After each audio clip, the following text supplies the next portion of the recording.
আনন্দপুরে চোলাই অভিযান পুলিশের, বাড়ি ছেড়ে পালালো কারবারিরা। সন্ধ্যা হলেই গ্রামের মধ্যে চলছিল একাধিক চোলাই মদের ঠেক, সেই ঠেকে হানা দিল পুলিশ। পুলিশের অভিযানে বাড়ি ছেড়ে পালিয়ে গেলেন সকলে। ঘটনাটি রবিবার সন্ধ্যায় আনন্দপুর থানার কালীপুর গ্রামে। কয়েকশো লিটার চোলাই নষ্ট করে পুলিশ। জানা গিয়েছে, বেশ কয়েকদিন ধরেই ওই এলাকায় লুকিয়ে চলছিল চোলাই মদের কারবার। অভিযোগ, দূষিত হচ্ছিল এলাকার পরিবেশ। চোলাই ঠেক বন্ধের দাবি স্থানীয়দের। ঠেক ভাঙতে অভিযান চালালো আনন্দপুর থানার পুলিশ। পুলিশ জানিয়েছে, গোপন সূত্রে খবর পেয়ে ওই এলাকায় যায়।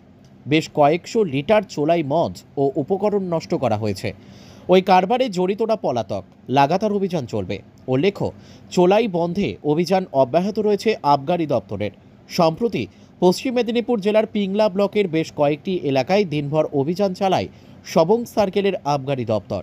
পিংলার ছোট খেলনা, বড় খেলনা, পাইকচক, কাটাপুকুর, গোবর্ধনপুর সহ বেশ কয়েকটি এলাকায় অভিযান চালানো হয়।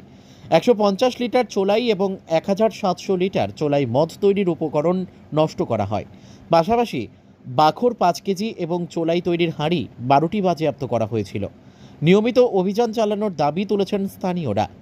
সবং সার্কেলের ওসি মমতাজ খাতুন জানিয়েছেন, সবং এবং পিংলা জুড়ে লাগাতার অভিযান চলবে।